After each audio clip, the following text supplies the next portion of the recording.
Hi dears, welcome back. അപ്പോൾ ഇന്നും ഞാൻ വന്നിരിക്കുന്നത് നമുക്കൊക്കെ ഒരുപാട് പ്രയോജനകരമായിട്ടുള്ള നല്ലൊരു വീഡിയോ ആയിട്ടാണ് കേട്ടോ.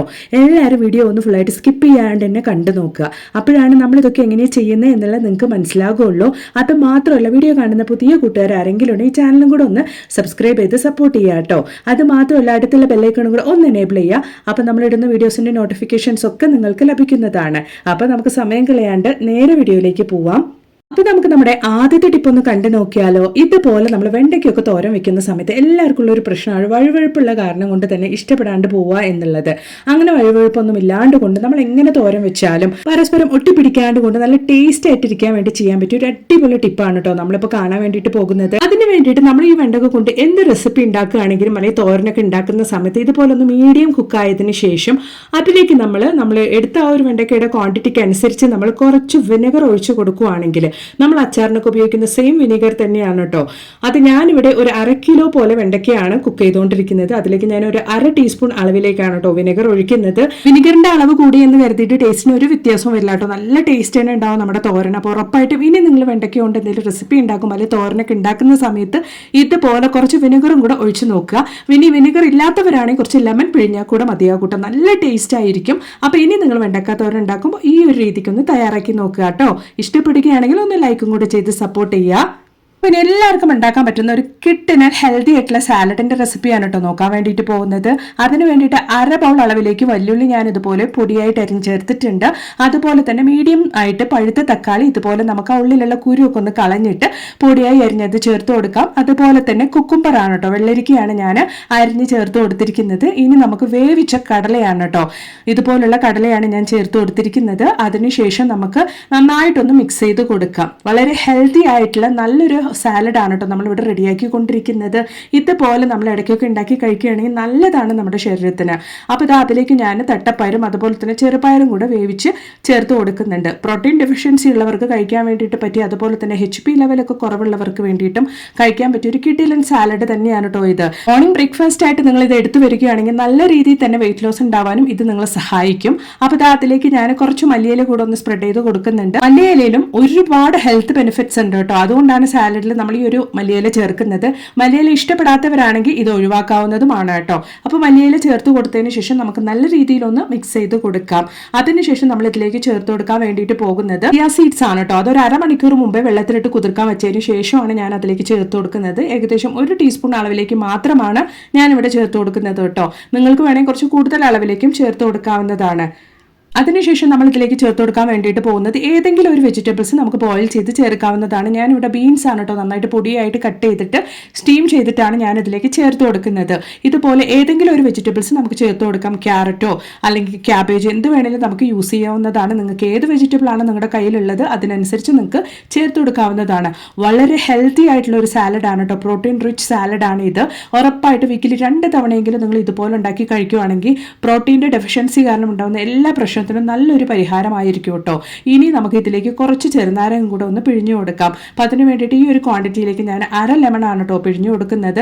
അപ്പോൾ അത്ര തന്നെ ഇതിലേക്ക് വേണമെങ്കിൽ നിങ്ങൾക്ക് കുറച്ച് ഉപ്പ് കൂടെ ടേസ്റ്റിന് ചേർത്ത് കൊടുക്കാവുന്നതാണ്. ഞാൻ കടല വേവിക്കുമ്പോഴും അതുപോലെ തന്നെ ബീൻസ് വേവിക്കുമ്പോഴും കുറച്ച് ഉപ്പിട്ട് കൊടുത്തായിരുന്നു. അതുകൊണ്ട് ഞാൻ സാലഡിലേക്ക് എന്ന് പറഞ്ഞ് ഞാൻ ഉപ്പ് ചേർത്ത് കൊടുത്തിട്ടില്ല.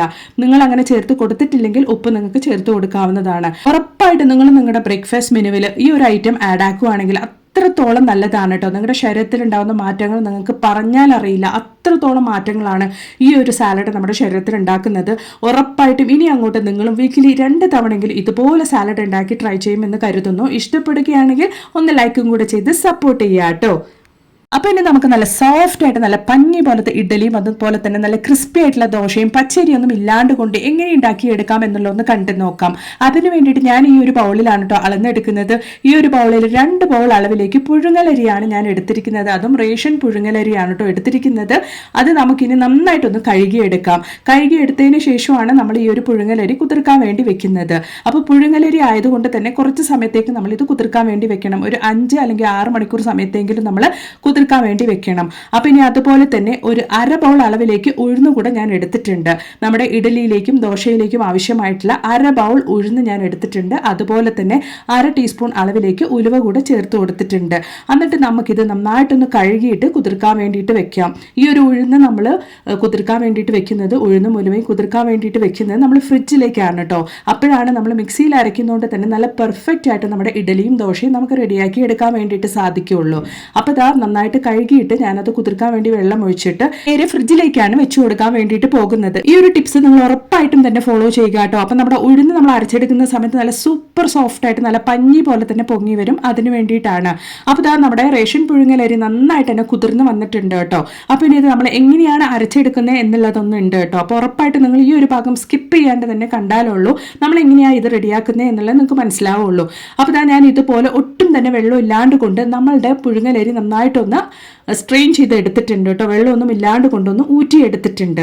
അതിന് ശേഷമാണ് നമ്മളിത് ഉപയോഗിക്കാൻ വേണ്ടിയിട്ട് പോകുന്നത്. ഊറ്റിയെടുത്ത് ഒരു 5 മിനിറ്റ് സമയത്തേക്ക് മാത്രം നമ്മൾ വെച്ച് കൊടുത്താൽ അതിലുള്ള വെള്ളമൊക്കെ നമുക്ക് നല്ല രീതിയിലൊന്ന് വറ്റിക്കിട്ടും. അതിനുശേഷം ആ അരിയിലുള്ള ഈർപ്പത്തിലാണ് കേട്ടോ നമ്മൾ ഇത് മിക്സി ജാറിലേക്ക് ഇട്ടിട്ടൊന്ന് പൊടിച്ചെടുക്കുന്നത്. അതായത് ആ ഒരു അരി കുതിർക്കാൻ വെച്ച ആ ഒരു നനവോട് കൂടിയാണ് നമ്മൾ അരച്ചെടുക്കുന്നുള്ളൂ. ഒട്ടും തന്നെ വെള്ളം നമ്മൾ ഈ ഒരു സമയത്ത് ചേർക്കുന്നില്ല.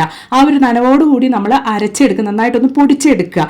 പൊടിച്ചെടുത്തതിന് ശേഷമാണ് നമ്മൾ ഈ ഒരു പൊടി എടുത്തിട്ട് നമ്മൾ നല്ല രീതിയിൽ ഇഡലിക്കും ദോശയ്ക്കുമുള്ള ബാറ്റർ റെഡിയാക്കുന്നത്. ഈ ഒരു കൺസിസ്റ്റൻസിയിൽ പുട്ടിന് നമ്മൾ പൊടിച്ചെടുക്കുന്ന രീതിയിലാണ് നമ്മൾ പൊടിച്ചെടുക്കുന്നത് കേട്ടോ. അപ്പോൾ ഞാൻ അരിയൊക്കെ പൊടിച്ചെടുത്തിട്ടുണ്ട്. അതിനുശേഷം നമ്മൾ ഓൾറെഡി കുതിർക്കാൻ വേണ്ടി ഫ്രിഡ്ജിൽ കുതിർക്കാൻ വേണ്ടി വെച്ചിരുന്ന ആ ഒരു ഉഴുന്നും ഉലുവയും നമുക്ക് നല്ല രീതിയിലൊന്ന് അരച്ചെടുക്കാം കേട്ടോ. നിങ്ങൾ അരച്ചെടുക്കുന്ന സമയത്ത് നല്ല ഫൈനായിട്ട് മഷി പോലെ തന്നെ നിങ്ങൾ അരച്ചെടുക്കണം. അപ്പോഴാണ് നല്ല രീതിയിൽ നമുക്ക് ഉഴുന്ന് നല്ല പഞ്ഞി പോലെ പൊങ്ങി കിട്ടിയാലുള്ളൂ. അതുപോലെ തന്നെ നമ്മുടെ ബാറ്ററും പൊന്തി വരികയുള്ളൂ. അപ്പോൾ ഇതാ നമ്മുടെ ഉഴുന്നൊക്കെ ഞാൻ ഇതുപോലെ മിക്സി ജാറിലേക്ക് ഇട്ട് കൊടുത്തിട്ടുണ്ട്. അതിനുശേഷം നല്ല രീതിയിൽ നമുക്കിതൊന്ന് അരച്ചെടുത്തിട്ട് വരാം കേട്ടോ. അപ്പോൾ ഇതാ നല്ല മഷി പോലെ നമ്മുടെ ഉഴുന്ന് ഇവിടെ റെഡി ആയിട്ടുണ്ട്. അപ്പോൾ ഇതാ ഓൾറെഡി നമ്മൾ പുട്ടിന് പൊടിച്ചു വെച്ചതുപോലെ അരി പൊടിച്ചു വെച്ചിരുന്നല്ലോ, അതിലേക്ക് നമ്മുടെ ഉഴുന്നും കൂടെ നമുക്ക് ഇതുപോലെ ഒന്ന് ഒഴിച്ചു കൊടുക്കാം. ഈ രീതിയിൽ നിങ്ങൾ ഇഡലിക്കും ദോശയ്ക്കും ബാറ്റർ അരച്ചു വെക്കുവാണെങ്കിൽ ഫ്ലോപ്പ് ആയി എന്ന് ആരും പറയില്ല. നല്ല പെർഫെക്റ്റ് ആയിട്ട് നല്ല പഞ്ഞി പോലെ ഇഡലിയും അതുപോലെ തന്നെ നല്ല ക്രിസ്പി ആയിട്ടുള്ള ദോശയും നമുക്ക് ഉണ്ടാക്കിയെടുക്കാൻ വേണ്ടിയിട്ട് സാധിക്കും. അപ്പോൾ നമ്മുടെ ബാറ്ററിലേക്ക് ആവശ്യമായ അര ഉപ്പ് മാത്രം ഞാൻ ഈ ഒരു സമയത്തേക്ക് ഇട്ട് കൊടുത്തതിന് ശേഷം നല്ല കൈ ഉപയോഗിച്ച് കൈ നന്നായിട്ട് കഴുകിയതിന് ശേഷം നന്നായിട്ട് നമുക്ക് ഇതുപോലെ ഉഴുന്നും അതുപോലെ തന്നെ നമ്മൾ പുട്ടിന് പൊടിച്ചെടുത്ത പോലെ റേഷൻ അരിയും നല്ല രീതിയിൽ നമുക്ക് ഇതുപോലെ ഒന്ന് മിക്സ് ചെയ്ത് കൊടുക്കാം കേട്ടോ. നന്നായിട്ട് നിങ്ങൾ മിക്സ് ചെയ്ത് എടുക്കുമ്പോഴാണ് നമ്മുടെ മാവും അതുപോലെ നമുക്ക് സെറ്റായിട്ട് കിട്ടുകയുള്ളൂ. റേഷൻ പുഴുങ്ങലരിയും അതുപോലെ തന്നെ ഉഴുന്നും നല്ല രീതിയിൽ ഒന്ന് മിക്സ് ചെയ്തതിന് ശേഷം ഞാൻ പാത്രം ഒന്ന് മാറ്റിയെടുത്തിട്ടുണ്ട്. എന്ന് വെച്ചാൽ നമുക്കത് പൊന്തി വരുന്ന സമയത്ത്, പുളിച്ച് പൊന്തി വരുന്ന സമയത്ത് പുറത്തേക്ക് പോവാണ്ടിരിക്കാൻ വേണ്ടിയിട്ട് ഞാൻ കുറച്ച് വലിയ പാത്രത്തിലേക്ക് മാവ് മാറ്റിയെടുത്തിട്ടുണ്ട്. അതിനുശേഷം വറ്റൽ മുളകാണ് കേട്ടോ ഞാൻ എടുത്തിരിക്കുന്നത്. അത് ഞെട്ടിയെല്ലാം കളഞ്ഞതിന് ശേഷം നന്നായിട്ട് കഴുകിയിട്ട് നമ്മുടെ മാവിലേക്ക് നമുക്ക് ഇട്ട് കൊടുക്കാം. എന്നിട്ട് ഇതുപോലെ ഒരു സ്പൂണോ തവിയോ ഉപയോഗിച്ച് നന്നായിട്ടൊന്ന് മിക്സ് ചെയ്ത് കൊടുത്താൽ മാത്രം മതി കേട്ടോ. ഈനോയോ ബേക്കിംഗ് സോഡ അതുപോലെ തന്നെ ഈസ്റ്റ്, തേങ്ങ ഒന്നും ഇല്ലാണ്ട് കൊണ്ട്, പഴയ മാവ് ഒന്നും ഇല്ലാണ്ട് കൊണ്ട് നല്ല പെർഫെക്റ്റ് ആയിട്ട് നമ്മുടെ മാവ് നല്ല പഞ്ഞി പോലെ തന്നെ നമുക്ക് പൊന്തി വരും വെറും 8 മണിക്കൂർ സമയം കൊണ്ട്. അപ്പൊ ഞാനിവിടെ സെറ്റാക്കാൻ വെച്ചത് രാത്രിയാണ്. അടുത്ത ദിവസം രാവിലത്തേക്കാണ് കേട്ടോ ഞാനിത് നിങ്ങൾക്ക് ഓപ്പൺ ചെയ്ത് കാണിക്കുന്നത്. നല്ല പെർഫെക്റ്റ് ആയിട്ട് തന്നെ നമ്മുടെ മാവ് ഇവിടെ പൊന്തി വന്നിട്ടുണ്ട്. ഇനി ഇഡ്ഡലിക്കും അല്ലെങ്കിൽ ദോശയ്ക്കൊക്കെ മാവ് ശരിയായില്ല എന്ന് ആരും പറയില്ല കേട്ടോ.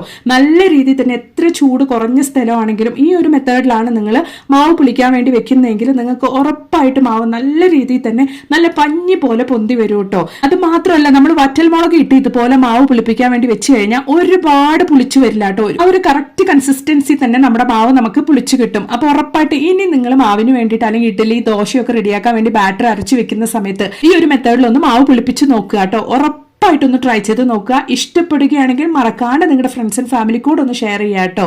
അപ്പൊ ഇനി നമുക്ക് ഈ ഒരു മാവ് ഉപയോഗിച്ച് നമുക്ക് നല്ല സോഫ്റ്റ് ആയിട്ടുള്ള ഇഡലിയും അതുപോലെ തന്നെ നല്ല ക്രിസ്പി ആയിട്ടുള്ള ദോശയും പെർഫെക്റ്റ് ആയിട്ട് എങ്ങനെ ഉണ്ടാക്കുന്നത് എന്നുള്ളതൊന്നും കൂടെ ഒന്ന് കണ്ടു നോക്കിയാലോ. അപ്പൊ അതിന് വേണ്ടിയിട്ട് നമ്മുടെ ബാറ്റർ ഞാൻ ഇതുപോലെ ഇഡലി തള്ളിലേക്ക് ഒഴിച്ചിട്ട് നല്ല രീതിയിൽ ഒന്ന് സ്റ്റീം ചെയ്തെടുക്കുന്നുണ്ട്. അപ്പോൾ ഇത് വേഗത്തിൽ തന്നെ നമ്മുടെ ഇഡ്ഡലി നന്നായിട്ട് തന്നെ സ്റ്റീമായി കിട്ടിയിട്ടുണ്ട്. ആ ഒരു ചൂടോടുകൂടി തന്നെ ഞാൻ നിങ്ങൾക്ക് കയ്യിലെടുത്ത് കാണിക്കാം. കുറച്ച് വെള്ളം തെളിച്ചിട്ട് ഞാൻ ആ തുണിയിൽ നിന്ന് നിങ്ങൾക്കൊന്ന് എടുത്ത് കാണിക്കാം കേട്ടോ. ഒട്ടും തന്നെ ഒട്ടാണ്ട് കൊണ്ട് നല്ല പെർഫെക്റ്റ് ആയിട്ട് തന്നെ നമ്മുടെ ഇഡ്ഡലി ഇവിടെ റെഡിയായി കിട്ടിയിട്ടുണ്ട്. നല്ല ചൂടുണ്ട് കേട്ടോ. നല്ല സോഫ്റ്റ് ആയിട്ട് പഞ്ഞി പോലെ തന്നെ നമ്മുടെ ഇഡ്ഡലി ഇവിടെ റെഡി ആയിട്ടുണ്ട്.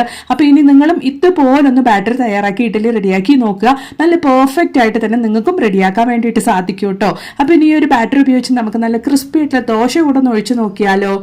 ഒട്ടും ഒട്ടും തന്നെ എണ്ണ ഒഴിക്കാണ്ട് കൊണ്ടാണ് കേട്ടോ ഞാനിത് ദോശപ്പാനിലേക്ക് ഒഴിച്ചിരിക്കുന്നത്. നല്ല പെർഫെക്റ്റ് ആയിട്ട് നല്ല കറക്റ്റ് ആയിട്ട് തന്നെ നമ്മുടെ ദോശയും നമുക്ക് ഇവിടെ ഒഴിച്ചെടുക്കാൻ വേണ്ടിയിട്ട് സാധിച്ചിട്ടുണ്ട്. ഇത് മാത്രമല്ല കേട്ടോ, നമുക്ക് നല്ല പനിയാരൊക്കെ നമുക്ക് ഇതുകൊണ്ട് ഉണ്ടാക്കാൻ വേണ്ടിയിട്ട് സാധിക്കും. ഇനി എത്ര ചൂട് കുറഞ്ഞ സ്ഥലമാണെങ്കിലും ഈ ഒരു രീതിയിൽ നിങ്ങൾ മാവ് പുളിപ്പിക്കാൻ വേണ്ടിയിട്ട് വറ്റൽമുളക് ഇട്ട് വെക്കുവാണെങ്കിൽ നല്ല പെർഫെക്റ്റ് ആയിട്ട് നല്ല കറക്റ്റ് ആയിട്ട് തന്നെ നിങ്ങളുടെ മാവ് പൊന്തി കിട്ടും കേട്ടോ. അപ്പോൾ ഉറപ്പായിട്ട് നിങ്ങളും ഇതുപോലെ തന്നെ ഒന്ന് തയ്യാറാക്കി നോക്കുക. എന്നിട്ട് നിങ്ങളുടെ വലിയൊരു അഭിപ്രായങ്ങളൊന്ന് കമന്റ് ബോക്സിലിട്ട് ആരേക്കും കൂടെ ചെയ്യാം കേട്ടോ. അത് മാത്രമല്ല നല്ല കുറെ വീഡിയോസ് ഞാൻ എൻ്റെ ചാനൽ ഉൾപ്പെടുത്തിയിട്ടുണ്ട്. നിങ്ങൾ അതും കൂടെ ഒന്ന് കയറി ചെക്ക് ചെയ്ത് നോക്കുക. അപ്പൊ ഇനി ഒരു പുതിയ വീഡിയോ ആയിട്ട് നിങ്ങളുടെ അടുത്തേക്ക് വരുന്നത് വരയ്ക്കും എല്ലാവർക്കും ബൈ.